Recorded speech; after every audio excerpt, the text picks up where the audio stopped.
Dad, that woman is crying alone on Valentine's Day. We have to do something.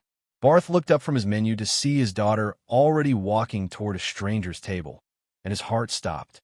Welcome to Kindness Arena. If you believe in kindness, second chances, and unseen connections that change lives, please help me prove something wrong. My mother said I wouldn't even reach 1,000 subscribers. Help me show her that stories like this matter and deserve to be heard by hitting the subscribe button, liking the video, comment your thoughts, where you're watching from, and share it with someone who needed to stay motivated. Your support keeps these powerful, true stories alive. Barth Snyder adjusted his tie in the rearview mirror, watching his 13-year-old daughter Emma fidget with her dress in the passenger seat. It had been her idea, this Valentine's dinner, just the two of them. We can be each other's Valentines, Dad, she'd said with forced brightness that broke his heart a little. 1 year.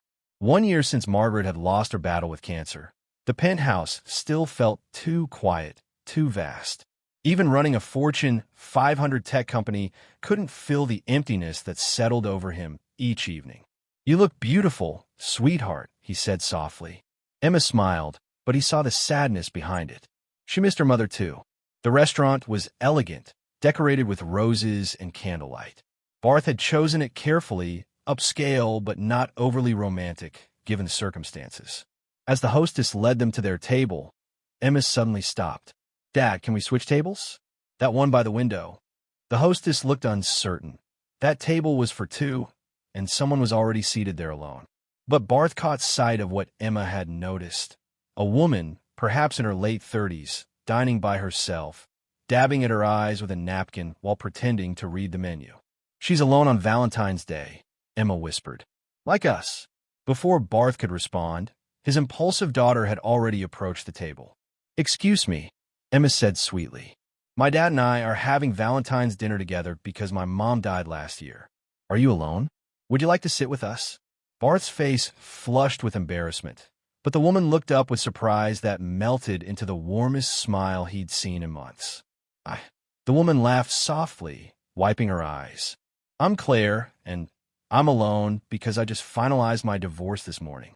My ex-husband was supposed to spend Valentine's with our son, but he canceled at the last minute, so my son's with my sister, and I.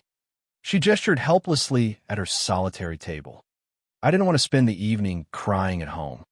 Then you definitely should sit with us, Emma declared, as if it was already decided. And somehow it was what started as an act of kindness became the most genuine evening Barth had experienced in a year. Claire was a pediatric nurse with an infectious laugh and a way of engaging Emma that felt natural, never forced. She asked about Emma's hobbies, her school, her dreams, and when Emma mentioned her mother, Claire listened with an empathy that could only come from understanding loss. Your mom sounds like she was an incredible woman, Claire said, reaching across to squeeze Emma's hand. She was, Emma replied. She told Dad he needed to be happy again someday. She made him promise. Barth's throat tightened. He'd forgotten about that conversation in the hospice, Margaret's frail hand gripping his. Don't you dare spend the rest of your life alone, Barth Snyder. Promise me you'll find joy again. He looked at Claire, really looked at her, the kindness in her eyes, the graceful way she navigated the minefield of grief and hope that was their conversation. This wasn't love, not yet, but it was a possibility flickering to life like candlelight on the darkest night of the year. When dinner ended, they lingered over coffee, reluctant to break the spell. Can we see you again? Emma asked Claire with the directness only children possess. Claire glanced at Barth, a question in her eyes. He found himself smiling, truly smiling, for the first time in months. I'd like that. Very much. As they exchanged numbers, Barth felt something shift inside his chest. Not the erasure of grief. Margaret would always be part of him, but the tentative, terrifying, beautiful possibility of moving forward. Emma took both their hands as they walked toward the parking lot. Best Valentine's Day ever, she announced. Barth squeezed his daughter's hand, then met Claire's eyes over Emma's head. Maybe his daughter was right. Maybe love didn't arrive on schedule or in expected packages.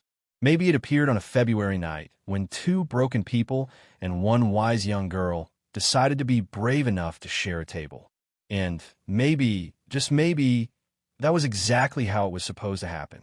If this story touched your heart, if it reminded you that kindness is never wasted and that even a broken path can lead to beautiful places and change of lives, please like this video, share it with someone who needs a little hope today, and subscribe to Kindness Arena, because your support keeps stories like this alive and spreading. Tell us in the comment what you would have done differently if you were the millionaire. Would you have dined with a woman? Or has a stranger's kindness ever changed your life in ways you didn't expect? We'd love to hear your story.